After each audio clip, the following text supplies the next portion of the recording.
আসসালামু আলাইকুম দর্শক, শুভেচ্ছা নেবেন। গত রাতে ডিবি হারুন আছে উত্তরা একটা বাসায়, 10 নম্বর সেক্টরে একটা বাসায় ডিবি হারুন ওখানে আছেন এমন সন্দেহে বাড়িটি ঘেরাও করে রাখা হয় র্যাব পুলিশ, যে পরবর্তীতে পায়নি। কিন্তু জনগণ দেখেছে, যে প্রত্যক্ষদর্শীরা দেখেছে যে ডিবি হারুন ওখানে আছে। আমি বলতে চাচ্ছি, কিছুদিন আগে সিলেটে শামীম ওসমান আছেন সন্দেহের একটা হোটেলে, খোঁজাখুঁজি করার পরে পাওয়া গেল না। তারপরে তারও কিছুদিন আগে স্বরাষ্ট্রমন্ত্রী আছেন সন্দেহে পুরানঢাকার একটি বাসায়, পাওয়া গেল না।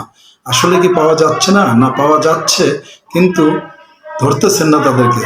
আমি বুঝতেছি না, এদেরকে নিয়ে এরকম হট্টগোল তৈরি করার কি আছে? এমন কেন শুরু হচ্ছে বাংলাদেশে? কেন তাদেরকে আইনের আওতায় আনা হচ্ছে না? কেন তাদের গ্রেপ্তার দেখানো হচ্ছে না? কেন তাদের গ্রেপ্তার করা হচ্ছে না? মানুষ কি ভুল দেখে? ভুল দেখে না। ডিবি হারুন অবশ্যই ওখানে ছিল এবং আছে।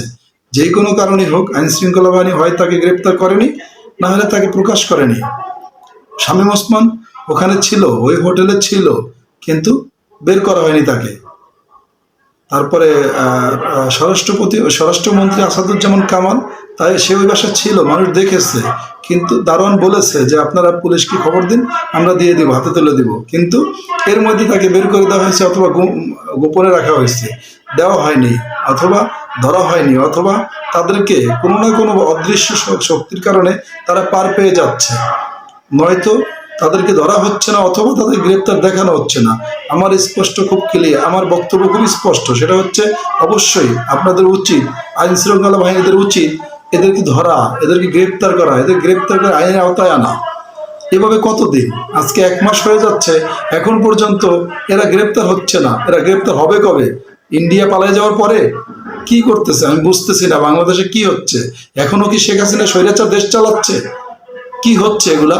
দয়া করে উপদেষ্টা মন্ডলী যারা আছেন, প্রধান উপদেষ্টা সহ সবার দৃষ্টি আকর্ষণ করতেছি, স্বরাষ্ট্র উপদেষ্টার দৃষ্টি আকর্ষণ করতেছি, পুলিশের আইজিপির দৃষ্টি আকর্ষণ করতেছি, দয়া করে এদেরকে গ্রেপ্তার করার চেষ্টা করুন, গ্রেপ্তার করুন। অবশ্যই বাংলাদেশ পুলিশ চাইলে তাদের গ্রেপ্তার করা একদিনের ব্যাপার, কিন্তু আপনারা যে কোনো কারণে হোক লেন্দি করতেছেন, যে কোনো কারণে হোক গ্রেপ্তার করতেছেন না, যে কোনো কারণে হোক তাদেরকে ছাড় দিয়ে চলতেছেন।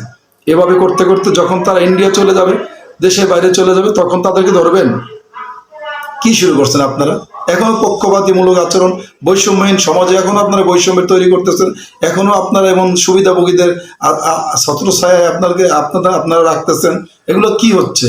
এগুলো হওয়া আমরা বাঞ্ছনীয় না, এগুলো হওয়া দেশের জন্য ভালো না। দেশে একটা খুব শীঘ্রই এমন চলতে থাকলে অস্থিতিশীল পরিবেশ তৈরি হয়ে যাবে, ঠেকানো পরিস্থিতি থাকবে না। কারণ এদেরকে গ্রেপ্তার করে আইনের আওতায় আনতে হবে, কিন্তু আইন শৃঙ্খলা বাহিনীর কোনো তৎপরতা দেখতেছি না, স্বরাষ্ট্রমন্ত্রীর উপদেষ্টার কোনো তৎপরতা দেখতেছি না এই বিষয়ে। কেন? জনগণ বলে দিবে যে কোন বাসায় কে আছে না আছে। আপনারা জানেন না? সব জানেন, চেষ্টা করলে, ইচ্ছা করলে জানেন, কিন্তু আপনারা করতেছেন না, যে কোনো কারণে করতেছেন না।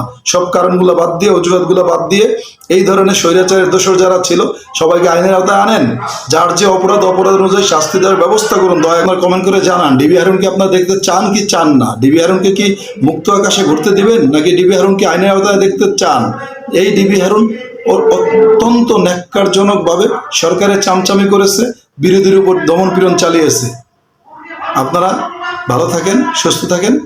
লাইক, কমেন্ট, শেয়ার করে, কমেন্ট করে আমাদেরকে জানান কি দেখতে চান দর্শক।